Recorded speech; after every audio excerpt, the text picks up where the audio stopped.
Guys, welcome back to my YouTube channel and I'm Sarah Jane Semic and for today's video. So for today's video, ito topic ko lang kasi nung August 1 is nasuspend na naman yung aking Facebook account. So, pero, ito yun guys pero within 10 minutes is bumalik din siya agad. So, kung ano yun, kung bakit ganon, pag-usapan natin yan ngayon. Ay kung interesado kang malaman kung bakit ganon, kung watching and kung bago pa lang sa ating channel, huwag mo kalimutang mag-like and subscribe and click mo yung bell para updated ka na nga sa mga video ni-upload natin. And simulan natin agad pagkatapos ng aking intro.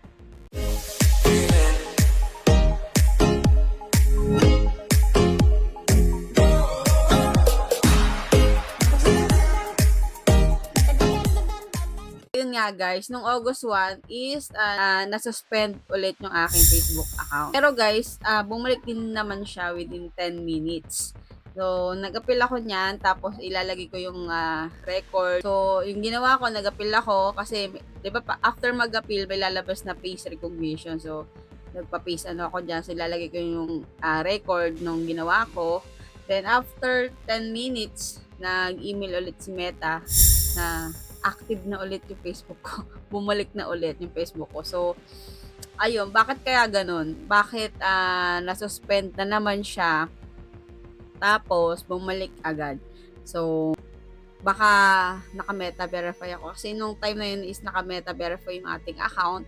Pero may mga iba lang akong sasabihin na explanation sa inyo. Isa sa mga posibleng dahilan ay ang paggamit ng Meta ng automated detention system.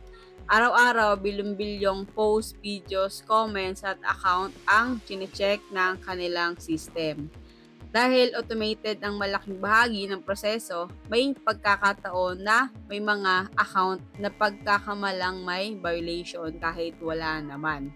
Ang tawag dito ay false positive, parang sa spam folder ng email. May mga legitimate emails na napupunta sa spam kahit hindi naman talaga spam. Ganito rin ang maaaring mangyari sa Facebook. Hindi ibig sabihin na may ginawa kang violation, posible lang na flag ng system ang account at pagkatapos ay na-verify na wala naman talagang problema. About sa Meta Verify naman, kasi nga naka-Meta Verify ako, marami rin ang nagtatanong kung bakit ba naka-Meta Verify ang account ko, kaya mabilis itong bumalik. Ang totoo, wala akong nakitang official na pahayag mula sa Meta na nagsabing garantisadong mas mabilis ang recovery kapag Meta Verify ka.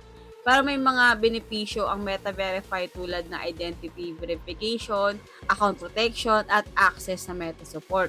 Kaya posible itong makatulong sa ilang sitwasyon.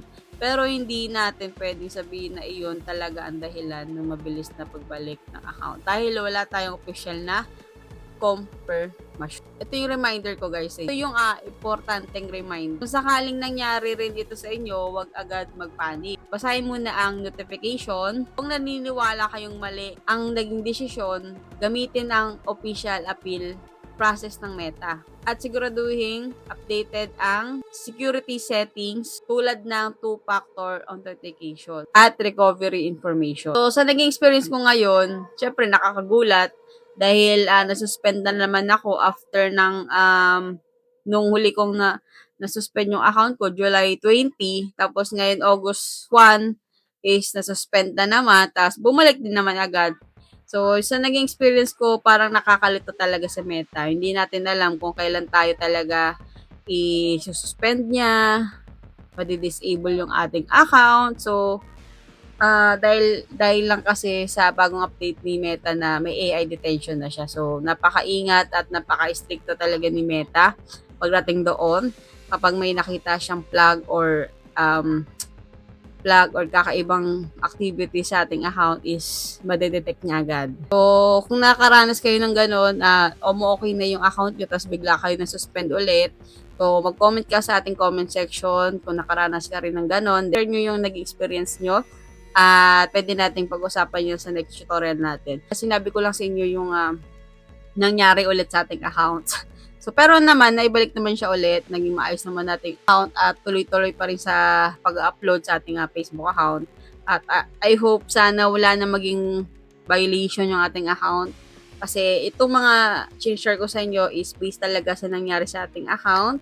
Nangyari talaga sa ating Facebook account yan at napaka ano talaga ni Meta ngayon. Dahil yung topic na, na ginagawa ko ngayon at tinutulungan ko kayo para maiwasan nyo rin, hindi maiwasan nyo rin. Pero itong mga video na ginagawa ko is guide at para maiwasan nyo rin sa sunod yung para yung account nyo is maging malinis, maging normal at wala na kayong hindi kayo may stress kung bakit ganun, na-disable ka na naman, na-violation ka na naman, di ba? Lalo na kung yung Facebook mo is monetized na, di ba? Sayang naman. Wala kinikita yung Facebook.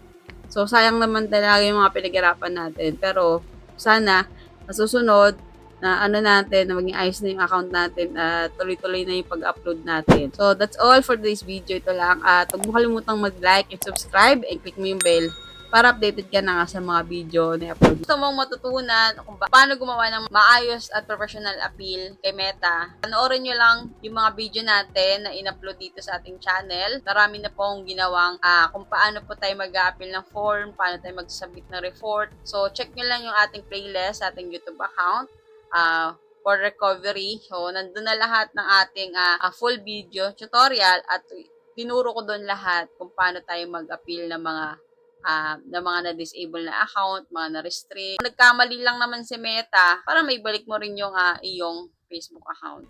Kasi kung nagkamali siya, babalik yun agad. And see you next video. Bye!